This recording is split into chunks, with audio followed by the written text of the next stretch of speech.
You've done the right thing logging on to the At The Races website, because we are looking forward to the Cheltenham Gold Cup. When I say we, I mean Andy Gibson and Mick Fitzgerald. We'll be hearing their views about the big race in a few moments' time. But let's have a look at the Ladbrokes Prices for the race. Kauto Star, unsurprisingly, is favourite there, 4-5. His stablemate Denman, a 7-2 chance. Looking at some of these other big price horses, Coldine at 10-1. Imperial Commander also at 10-1. Carruthers down there at 50-1. What a story that would be. But let's go and join Sean Boyce in the betting booth. Boycey, is it a head-to-head between Kauto and Denman? Well, yes and no, Luke, is the answer. According to the statistics, there are some trends which point you strongly towards Kauto Star and Denman, but others which suggest that maybe, just maybe, their time might be up. Let's have a look at some of the key stats for the Cheltenham Gold Cup, starting with Grade 1 form. All of the last 10 winners have previously won a Grade 1 chase. We know, of course, Denman and Kauto Star obviously have, but so too Imperial Commander, winner of the Ryanair here last year, and Coldine, another pretender to the crown, who won the Royal and Sun Alliance chase here last year. So they have that Grade 1 form, and they also have festival form, which, as you can see, is vital. 10 of the last 12 winners have been placed at worst at the festival. And this is the key stat. If you're looking to take on Paul Nicholls' big market leaders there, just one of the last 16 winners has been aged 10 or over. Could they be too long in the tooth, Denman and Kauto Star? 9 of the last 18 winners were second season chases, which again would point you towards some of the new kids on the block. The last 9 winners all started in the first 3 in the betting, which does rather make it difficult for others to muscle in on the Denman and Kauto act. And 8 of the last 9 winners were officially rated above 166. No problems there for Nicholls superstars, of course, but does bring quite a few other potential runners into the market as well. So nothing that would actually put you massively off Denman and Kauto Star in terms of the overall trends, except, of course, their age, Luke. Yep, there's all sorts of things backing these horses up, but of course on the other side of the coin. But let's see what the experts say. Let's start off with Andy Gibson. And, well, first off, are you a Denman or a Kauto man? Or neither, perhaps? Perhaps neither. Perhaps neither. I think the complexion of this race changed as a betting opportunity after the Aon chase. Yeah. Now, that's not to say that Denman cannot win after that performance. He still has some sort of a chance. But the market moved only slightly. He only drifted a little bit, suggesting, according to the market, that he nearly had the same chance after the race as he did before, which simply is not the case. No. Now, you know, he may even have the second best chance of winning the race, but 3 or 4 weeks ago, this race was about the each-way horses trying to beat 2 very solid contenders. All of a sudden, you've got one top-class horse who has put in a bad run, and I think suddenly we're looking at having a go at a couple of horses each way, because it suddenly becomes worth it. You're fighting for second and third place. You're only looking to beat one top horse, and when you've only got one to beat, it's always worth having a go. Just very quickly, because he's coming into it in a very sort of similar sort of profile to last year, when he's certainly not in form. I went to see him 3 weeks before the race last year, and I thought, no way this horse is even going to turn up. Sure. Ignore the Aon. If it was coming off the back of the Hennessy, he'd have a big chance then, wouldn't he? Yeah, and you'd find it difficult to split them. Difficult enough for me not to have a bet on either of them. Right, okay. Because one of them would counterbalance the other one. Without that run. With that run, then Kauto Star clearly has the strongest chance of winning this race. He's beaten most of these horses comprehensively 2 or 3 occasions, and again we can hark back to Dunguib. You compare that to the substance of Dunguib, who hasn't beaten any of his rivals, and you'll see that Kauto Star is a much stronger favourite than the novice, than the favourites in the novice events. And he makes a couple of really good points there. Hard to argue with, really, Mick. I agree, but I'm a huge Kauto Star fan. I was very impressed with him. And he put up one of his best postmark performances in the King George this year. So he goes into the race as the reigning champion, but also off the back of a very impressive win. Well, look, I'll tell you what, let's stop singing his praises. You've ridden the horse, you've won on the horse. What are the negatives? What are his negatives?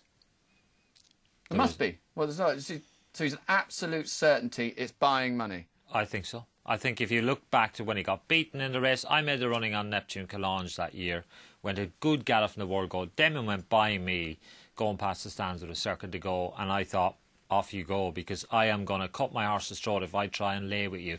And I think that's what AP's got to do on Denman to try and knock the sting out of Kauto Star. The difference is, when Kauto Star ran in that Gold Cup, he was after running at Ascot, and winning very impressively. And I think he left his Gold Cup at Ascot. Let's be honest, he wasn't right when he got beat by Denman. I agree. He never, when you've got a horse that wins at Tingle Creek and he can't lay up with the circuit to run the Gold Cup, you're living on my point cuckoo exactly. land. Everybody says, oh, he's slow now. I said, slow? I can't buy into that at all. Horse, like you say, capable of winning at Tingle Creek. When I won the Tingle Creek on him, I couldn't hold him. He went down the back with me, running away with me. I couldn't hold one side of him. And that is the difference. That horse didn't turn up in that Gold Cup, and I think that's what you've got to remember. Andy, come on, let's take the big two away. What are the alternatives? Couldine? The two obvious alternatives are Imperial Commander and Couldine. Yeah.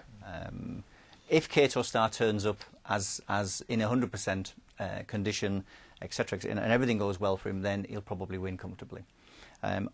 Imperial Commander on the one run at Haydock Park has shown that he has the ability to challenge Kato Star in those circumstances. I agree. Now, that's different from, say, perhaps Couldine, who hasn't. Couldine won the RSA chase last year, which was a bit of a war of attrition where there was only 6 standing at the finish. The horse in second place, Hornerswood, was about a 1-2-4 horse. It wasn't a great race. But if Couldine reproduces that run, he's got every chance of being in the first 4.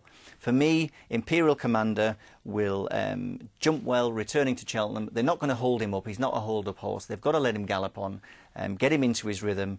He'll kick off from the bottom of the hill, and that's the point to have a bet. Sorry, have a bet at the start. That's the point to lay, have a back to lay on Imperial Commander, I would suggest. 2 words for you: tricky trickster.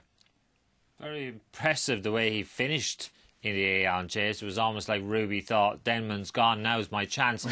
He was going for an Saturday afternoon hack, wasn't he? Suddenly like, way up, I can win this. And away he went. And the horse finished with great aplomb. He's already a Cheltenham Festival winner. And like we said, repeat offenders, horses coming back here. He'll be primed for the day. And I can certainly see Paul Nicholls certainly having the first 2.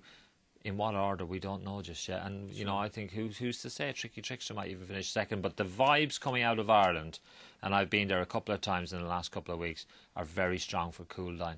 He's jockey Paul Townend, who's got a marvellous spare ride, and to be honest, deserves it. Said he thinks, in his opinion, the horse is just coming to himself, coming right, and it might be that he does this time of the year, Kitsy. No doubt about it. Yeah. You know, he's a very decent horse. It was a very impressive performance he put up last year in the RSA chase. You can't get away from it. And the fact is that the vibes are coming. They're screaming about this fella in Ireland, so he's obviously doing the right things. Okay. Right, well, we all sound pretty bullish. What are we going to go for then? Well, I've backed Imperial Commander and Couldine each way at 12 to 1 apiece. If one of them's placed, you return your money. I think that's a relatively safe bet. I'll be certainly looking in the market without the big 2, if they are the big 2 still, and without Kato Star. My will is 33 to 1 without the 2 of them. He will be ridden out the back. He'll come through beaten horses, of which there'll be plenty. And at 33 to 1 to come 5th, I think that's probably overpriced. He's 80 to 1 without Kato Star in the race. If that turned into an each-way market, you know, I'd have a small interest on him. That's for small bets. My main bets have been Imperial Commander, Couldine each way, with the possibility that I might get out at the bottom of the hill on Imperial. And just very quickly, would you put Denman up as a lay? I don't tend to lay very well. To be honest with you, I'll rephrase that. 4 to 1. Yeah. 4 to, I mean, to me, it's like backing an odds-on favourite. I don't back odds-on favourites. No. Why would I want a chance? No. £400 He's going to win drift, 100. Isn't he, I think, on the day. And very, very likely. likely. He could be laying a horse at 5 or 6 to 1, which I think is dangerous. Sure. And I know somebody mentioned the other day, I think it was the owner mentioned it was because of the ground that he was drifting at the moment. But I think he should have drifted in the first place. The point was, after the end, he didn't drift. Well, there's plenty of room for him to go out to 5s and more. And I think there's a little bit of room for Couldine and Imperial to come into 8s, 9s. So I think whatever happens, if you get double figures about either of those 2, you could even have the option of getting out before the race. Fitzy, your view? I'm a huge Kato Star fan. My one point is, I think you'll see Tony McCoy ride him very aggressively. It was his prep race at Newbury. I can't get away from the fact that when AP sets out on him in the Gold Cup, he is going to make it a real test. That's going to suit Kato, isn't it? Of course it is. Of course it is, yeah. Kato Star will... Bigger dessert. Best chance. Okay. Thank you very much, boys, for your input. And don't forget, of course, not only the Cheltenham Gold Cup, but all the races, all the latest information will be on our excellent website. But first, it wouldn't be complete, would it, without the master? Let's find out what Boise fancies for the race. It's a tricky one, Luke. It's very interesting, isn't it? People are quite keen to write off Denman after what went wrong in the Aeon Chase, but then you turn the question around, well, would you lay him? Well, no, I don't want to lay him. I don't want to lay 4 to 1. Certainly don't want to lay 5 or 6 to 1. Every horse has his price, and I think there's probably been, if anything, an overreaction, if I'm honest, about Denman's price. He's a 10-year-old. So too is Quarto Star, a 10-year-old. All good things come to an end. And Imperial Commander, I can't help thinking Nigel Twiston-Davies could win 2 of the big races. Khyber Kim, I think, is underestimated for the Champion Hurdle, and I wonder whether Imperial Commander is underestimated. I've come to the Imperial Commander party very late. I always said he was a doubtful stayer, and I was proved thoroughly wrong by his Haydock, very near miss, of course, at Haydock against Quarto Star. Nigel Twiston-Davies is confident. His Cheltenham record, by the way, over fences is 4 wins from 5 starts over fences at Cheltenham. He's the right age, he's the new kid on the block, and he's the value for me. Imperial Commander, the king, I think, might be about to be deposed. One of them.